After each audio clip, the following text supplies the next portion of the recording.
Дзяржаўная установа адукацыі, сярэдняя школа нумар 10 горада Брэста, Баброўнік Паліна, Янка Сіпакоў, Сяўба.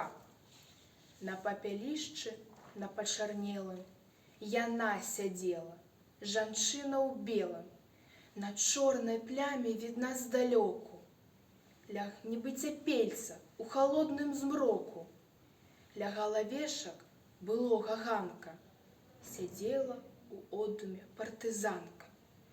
А навакол вясна буяла, трава пад попелам бушавала, трава рассоўвала ў бок вуголле, жыццё ірвалася зноў на волю.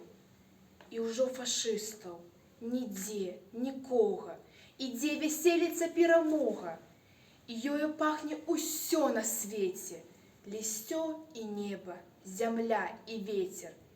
І папялішча, дзе каля ганка, сядзіць у одуме партызанка, а на каленях дзіцячай жменькай ляжыць вузельчык, такі маленькі. Сабралі крошак, цэлую жменю, ды толькі позна, дзяўчо згарэла. Таму сягоння на пачарнелым, на папялішчы вясновым ранкам сядзіць самотная партызанка.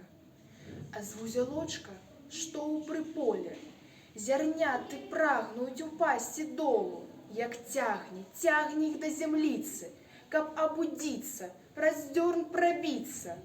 Вось партызанка ўзнімае вочы, яна развязвае вузелочак, нібы пупышка, такі маленькі. Узыходзьце кветкі, буяйце кветкі, не асыпайцеся вы ніколі. Перамажыце той чорны колер, які зялёным вясновым ранкам сустрэў няветліва партызанку. А калі можаце, хоць бы трошкі, і вы узыдзеце хлебныя крошкі, як будзе голад і ўдзень, і ўночы. Хай лазяць дзеці ў мой гародчык. Яшчэ прашу я, узыходзь, табака, я зацягнуся табой са смакам. Я прывыкла курыць задужа, куру за сына, куру за мужа. І толькі порах, мой даўні вораг. Не ўзыходзь, не дамешвай гора. Звяжыце моцна яго карэнні, хай задыхнецца ў зямных скляпеннях. На папялішчы, на пачарнелым, яна хадзіла, жанчына ў белым, на чорнай пляме відна здалёку, нібы цяпельца у халодным змроку. Ля галавешак былога ганка кветкі сеяла партызанка.